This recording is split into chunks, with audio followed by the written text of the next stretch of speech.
Hi, welcome to the Cash Rich Exit podcast. I'm Colleen O'Connell-Campbell, wealth advisor at RBC Dominion Securities and your host. Self-Made Nation, today we're joined by Liz MacRae, an entrepreneur with experience both exiting and acquiring businesses. Currently, she is the co-founder of Village Wellth, a platform helping create new pathways for entrepreneurs to buy businesses and for founders to exit well. We're going to talk about entrepreneurship through acquisition. I hope you will find it insightful. And without further ado, let's meet Liz. Well, here we are, Liz. It's great to have you on the show after chatting a few months ago now. But yeah, welcome to the Cash Rich Exit podcast. Thank you. The day has finally arrived. Looking Mhm. forward to this conversation. So, I can't remember who found who on LinkedIn, but that's the playground for sure, that where we found each other.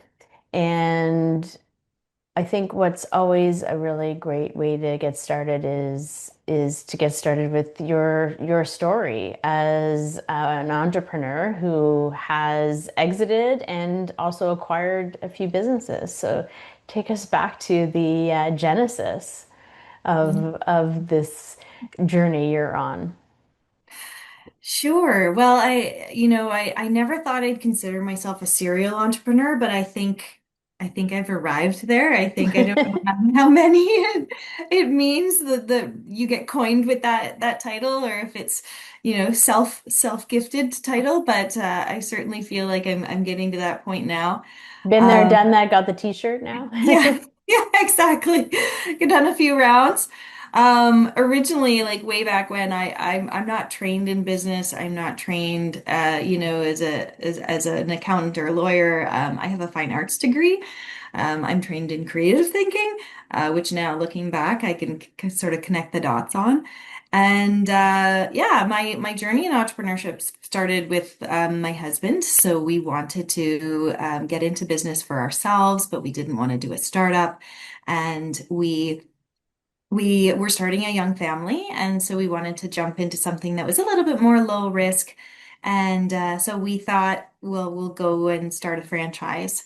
That was after we also explored family succession, which was a path that didn't work out for us. So we went into franchising, learned a lot, made a lot of mistakes, and ultimately, in the process of selling that business, I became a business broker, learned a lot. Ended up getting into exit planning advisory and helping businesses through their succession planning and identifying what exit path was the right one for them, and taking over the firm that I was working with, and ultimately had a sale of that firm, um, following about 4 years in that firm, and founded Village Wellth, which is on the buy side. So I've been in the business advisory space for almost 10 years now, advising on both buying and selling businesses. And 6 years ago, went into the buy side exclusively and helping more buyers get into the space of acquiring businesses. We've got a lot of businesses that need to transition over the next period of time. That we do. Hmm. We do, we really do. And we thought we looked at all of the studies and the stories of, deals falling through and businesses not successfully selling, or buyers not being able to get through the transaction. And we thought there's got to be a better way. And there's got to be a better way that as a broker, I can maybe touch 10 buyers a year. But how do we help thousands of buyers enter the space and do it well and get all the way through the transaction so that we can get more of these businesses sold? Right, right. Yeah. So that's basically the best Coles Notes I've heard of anyone on the podcast talking about their background. That was well condensed, and it brings us right to where we are now, which is for a lot of my listeners, I talk about the Cash Rich Exit podcast. So talking about building a business intentionally for an exit. What you're doing on the buy side are finding businesses for individuals who want to become a business owner or maybe shift in business. But rather than starting from scratch, or going down the franchise route necessarily. You're creating a or you've created a platform to help support an entrepreneurship by acquisition, right? So I haven't really talked about this much at all on the podcast. I have one other guest coming up who is it would be maybe a version of entrepreneurship by acquisition, but this will be I think a first on the podcast to talk about it. So I Wow. think probably a good place to start is maybe defining a little bit better what this idea of entrepreneurship by acquisition really is, or how you define it. Yeah, absolutely. And there are a few different definitions or a few different models that people can pursue. So essentially, entrepreneurship through acquisition is the act of buying an established business and usually leveraging senior debt or investment from outside investors in order to acquire that business. And in most cases, it's 100% acquisition of a business from the previous owners, allowing that owner to retire.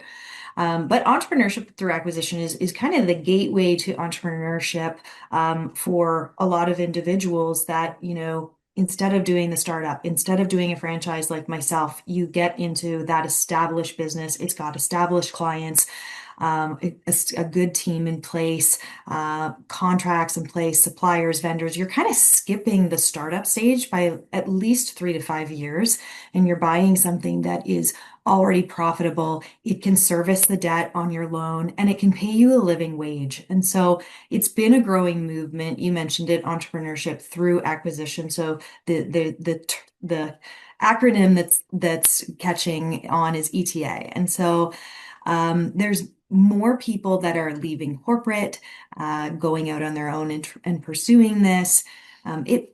Because it does in most cases require some personal capital. It's attracting people who are later in their careers and who have, maybe management or leadership experience. They've got, their lives are more established. They own their homes. They have a variety of investments. And so then they're using partially personal savings along with bank debt, or raising capital from, could be family and friends, could be angel investors or funds to acquire and grow established businesses and take over from retiring owners. And what you're doing with Village Wealth is you've actually created a tech platform to facilitate this. So tell us about when Village Wealth got established and who specifically would be those who join the platform as a member. I think that's how you describe it on your website is membership. Yeah, yeah. Mm. So we have membership and then we have services. So we've set it up to be very friendly for people who are just getting into the space or who are even further along and they need some hand holding one-on-one. And so we've set up a platform where we have a two-sided marketplace, meaning sellers, and we are geared more toward business brokers and M&A firms or experienced sellers. So if it's the first time you've ever sold a business, because we don't provide any sell side support, we don't recommend it. A lot of people are trying to avoid, brokerage Hmm. fees and that kind of thing, but it really does pay to have the right support and advisors working with you. So we welcome advisors who are supporting their clients in the sale of their business.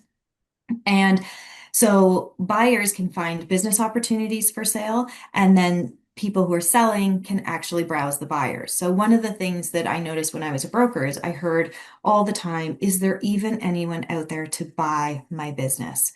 And so one of the ways we built the platform was to showcase the buyers. And so the buyers have anonymous profiles. So it might be, you know, Joe or Susie, who's looking for, and you can see a little bit about both their background, what they're looking for, where they're looking for it, and really determine from a seller's perspective, is this someone who I want to reach out to?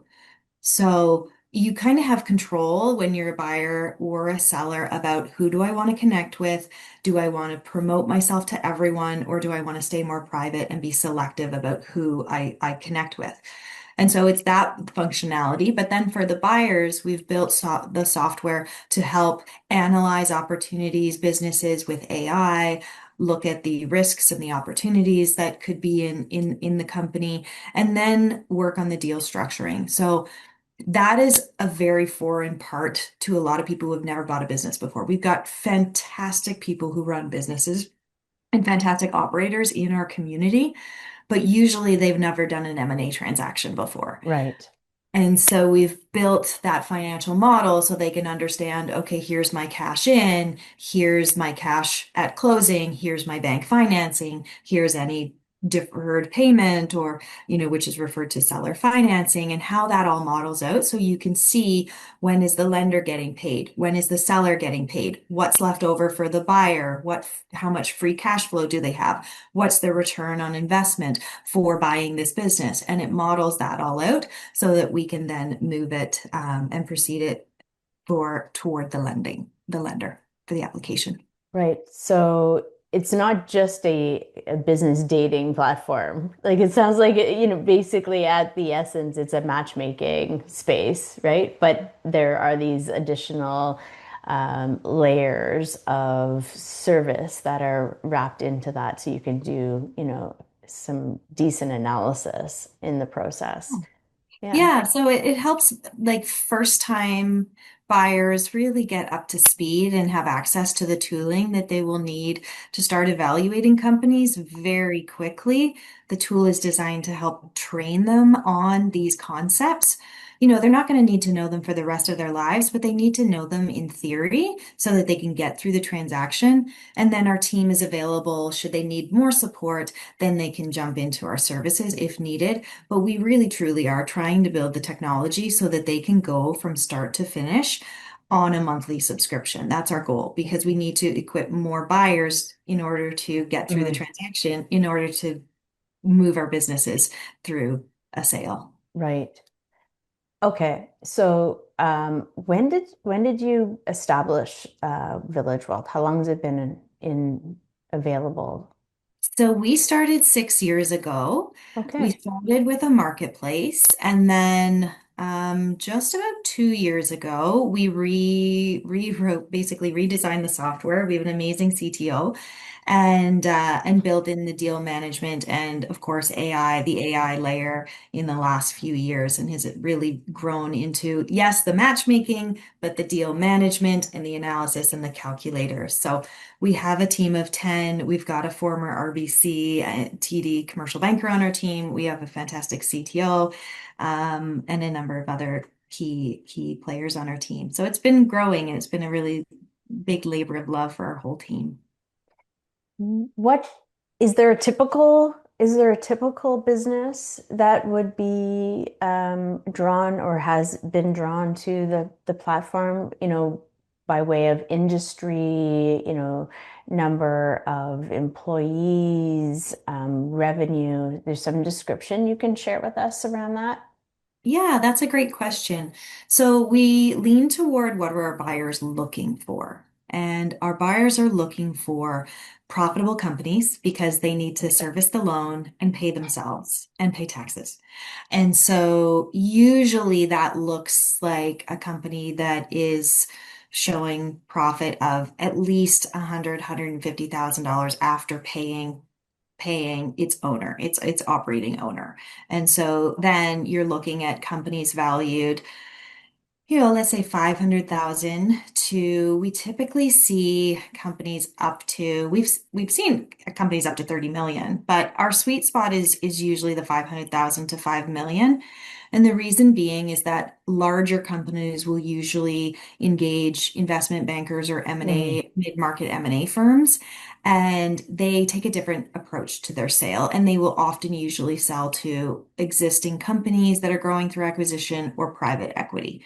So we are really there for the companies that fall under private equity volume. And so hmm from an EBITDA perspective, or let's say, your profitability generally, if you're not familiar with the EBITDA term, is companies doing under 2 million in EBITDA.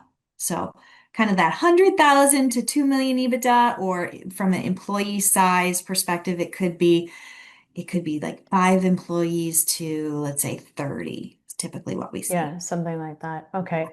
And you're located in Calgary, but what geographic area is the company covering? I think we talked about that before and I've forgotten. Is it Yeah, is yeah. So we're Canada, and then we're just going into the US. We started going into the US okay. last fall. But yeah, we've helped people buy businesses from, Dartmouth, Nova Scotia to Victoria, BC. And it's interesting, rural is we're trying to get more into rural communities as well because they don't usually have as much access to the M&A community. And Hmm. so we can help them find the right sell side advisor, and then that sell side advisor will post their deal on Village Wellth. So we're finding that from the buyer's perspective, like usually a buyer will set their search criteria when they're looking for a business to buy, they'll say, oftentimes they'll determine, am I willing to travel for this business, or does it have to be in my community? Or Hmm. some people will say, I'm willing to get on one airplane and the business has to be at least within 1 hour radius of that airport in order for me to travel, or, things like that. So we can, with our system, we can match people on kind of geography radiuses. Whereas typically before, if you're in a rural area, you can't necessarily find a buyer in your area, which Right. makes it harder for them to sell. And, And they it's, could be really great businesses, right? yeah. And you want to keep them going because of the impact on the community.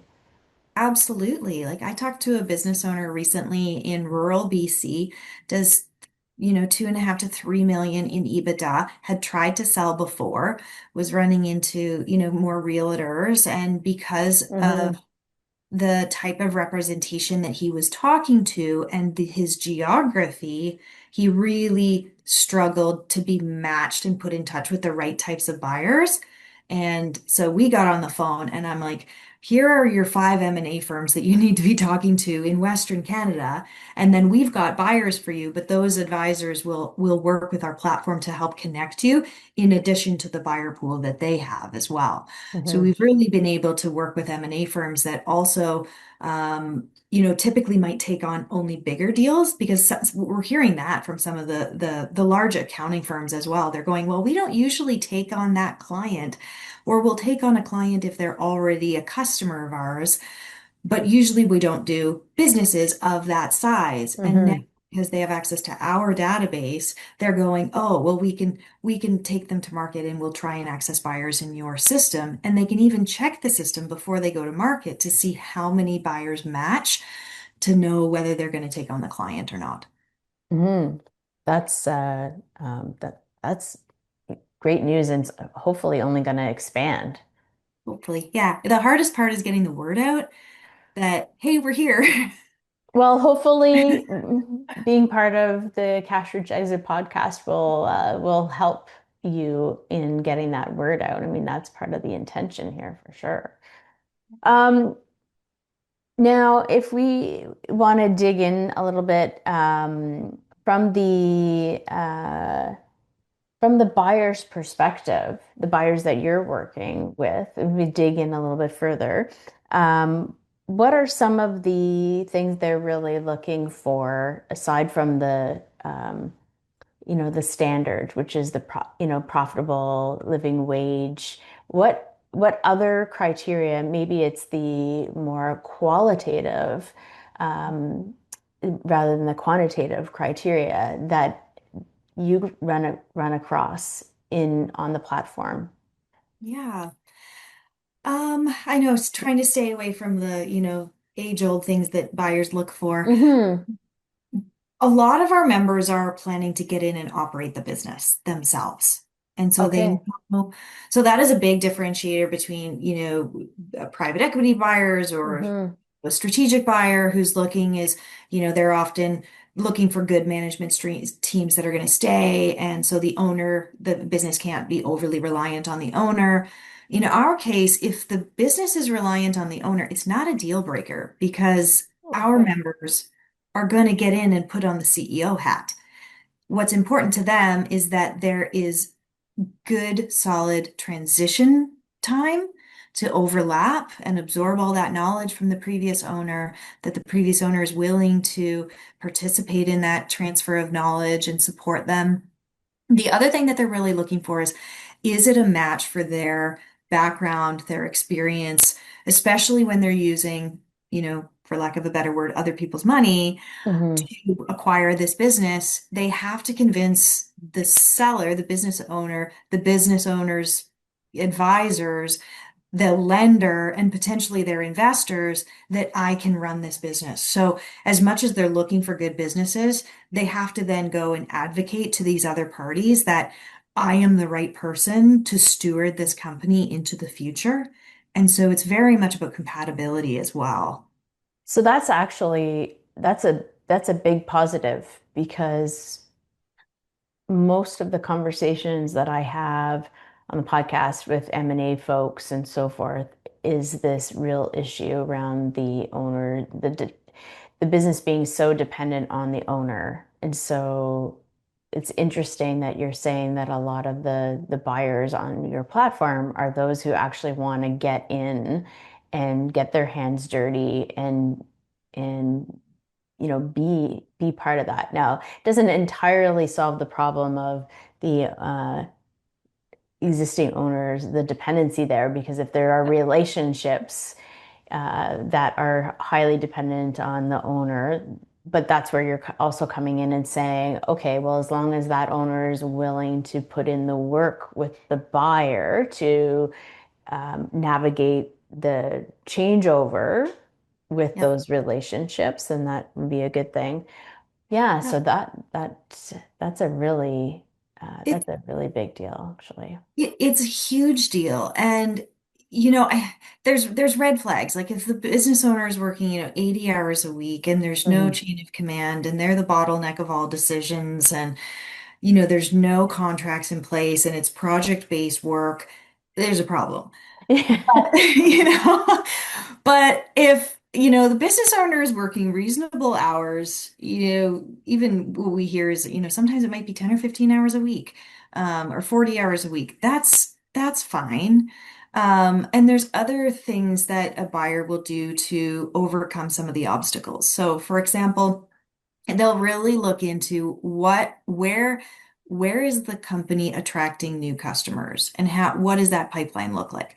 So you've either got companies that have long-term established clients where they're just stable, they're not going anywhere, they've been there forever. They're going to want to make sure there's contracts in place or that there's assignment clauses that those aren't going to go away. Hmm. Or you've got, a company where there's new clients coming in all the time and they're going to analyze what's the customer life cycle, what's the, total customer value, how are those clients coming in? Where are they finding out about us? And strong are the marketing channels? Is there a sales department? And if they can understand how it works and go, okay, how reliant is this company on the owner? Do I need to bring in a salesperson? They'll look to mitigate those Hmm. risks or they'll mitigate it in the terms. So that's when you'll see higher seller financing Right, or notes to protect them contractually or from a valuation perspective. right. All makes sense. Okay, so would how are you found? I know, there's the name of the business, but where can those listening find out more about the services? Yeah, so our website's Village Wellth, WELLTH.com, spelled differently. Yes, we spelled it that way on purpose. We get a lot of comments like, oh, you spelled wealth wrong. Yes, we did. And so, we're just more memorable that way. And so you can visit us on the platform directly. We do have a 2-week free trial for purchasers and for sellers. For brokers, we have a 3-month free trial just to encourage more people to try us out. And then we also have we do a ton of content on YouTube. All our videos are posted on YouTube. And then we also have a fun little podcast that we created about a year ago. It's called the 7 Minute Takeover that's on Spotify. And it's quick and punchy tips on, structuring deals and bankability and advisors and negotiations and all the fun things around acquisitions. And it's only 7 minutes, maybe 10. Ish. We've been talking about whether we need to rebrand it as 7 minutes ish. But they're somewhere between 6 and 11 minutes mostly. Yeah, Yeah, very yeah, quick. yeah, yeah. That's cute. And I think let's talk about the name for a second because I think there's a real reason that it's Wealth, Wellth. We didn't talk about it, but I mean it makes sense to me when I think about what our conversation was. It's like you're building a community to that supports the business owners and it's wealth, but it's a wellness of the community, right? There's something about that. Tell me where the name really came from. Yeah, well, we did so many name exercises. Actually, we look back on some of the earlier names. We actually named and like bought all the URLs for Village Honey was our original name. And looking Oh, back, okay. like what were we thinking? Wealth is so much better. But and we did think about people always say, well, was the URL not available for like the real spelling? And yes, that is a true fact. But when we started playing around with, well, how do we find something that really resonates with us and means what is tied to our values essentially. And Yeah. so we landed on, I don't know how we found the spelling of wealth either. One of my partners found it, I think.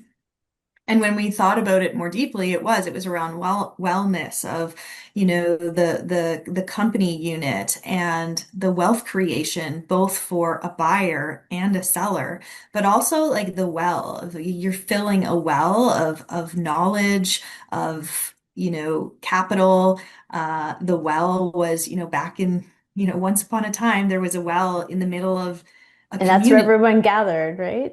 Everyone gathered around the well. And it takes a village to raise a child, and it also takes a village to bring a company up until it's at a point of stability. And it takes a village to also transition that company because amongst the community of advisors, you've got wealth managers and two lawyers and two accounting firms and a lender and Hmm.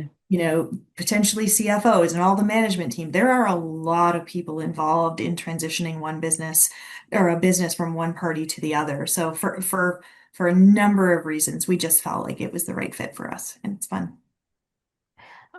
Took you off guard on that one, but I Yeah, I did. That's okay. It's not the first time I've been asked. that's all good. So I'd like to ask my guests to share one piece of fun, frank advice. And so this is more directed towards those who have a business to sell. But I'm, open to whatever comes to mind for you to share a piece of fun, frank advice. My frank advice, I would say do your research.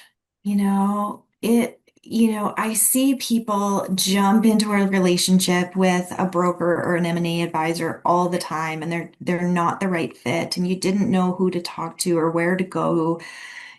Interview your advisors, get recommendations, ask for multiple recommendations as well, or testimonials or recommendations, Hmm. interview multiple advisors, and also research for yourself what are similar companies selling for in your market. And now that we have, these fun AI tools, ChatGPT and Claude, like you can do a little bit more of that research than you once could on your own business valuations. And I say that cautiously because some valuations can not be comparable to your company and people think, oh, well, this company sold for this. But really take the time to research like how are companies valued and really understand that because as much as you're going to have someone else value your company, you have Hmm. to understand the methodology in it as well, because that's also going to play into your timing of, is this the right time for me to go find that advisor and start having these conversations? But honestly, it's never too early, I believe, to understand how your company is valued and when the time comes, who is going to work with you on that transaction. And they don't mind if you're 3 or 5 years away too. They often don't mind spending some time with you around this is what it's going to look like, or three Mm. to 5 years out, you've got to start thinking about these things. And so start early, dig into the research, interview advisors, because some of the things that really, when the chips fall from a tax perspective as well, you've got to start early. So if you think you're 3 to 5 years away and you haven't done anything to explore your sale or talk to advisors, you could potentially already be behind the eight ball. So dig in. Yeah. That's great. Well, Liz, thank you so much for being here with us today on the Cash Thank Rich you for Exit having me. podcast, and I'll be following to see Likewise. how the platform evolves over time, because I'm sure Thank it you. will. Thank you so much. And I love following your episodes too. You do a great job. Thank you. What a valuable conversation. Liz reminded us that a successful exit is not only about finding a buyer, it's about understanding your options early enough to protect your value, legacy, and choice. Sometimes the best path forward is not the most obvious one, and selling to an acquisition entrepreneur, it may be just what you're looking for. It may be the kind of thoughtful transition that you, as the founder, will value. If today's episode sparked questions about your readiness, about your business value, about your personal wealth gap, well, let this be your indication to reach out. We offer one-on-one wealth gap analysis, and we have a whole host of professionals in our ecosystem we'd be happy to introduce you to. If you've enjoyed this episode, please consider leaving us a 5-star rating and review so more business owners can discover our insights and help them build, just like you, help you build a cash-rich exit. Thank you for listening. I'm looking forward to welcoming you back again soon. I'm Colleen O'Connell-Campbell, Wealth Advisor at RBC Dominion Securities. TTFN. Ta-ta for now. All opinions expressed by me and any of my guests are solely their own and do not reflect the opinion of RBC Dominion Securities. This show is for information purposes only. Before acting on anything you hear or see, consult a qualified professional.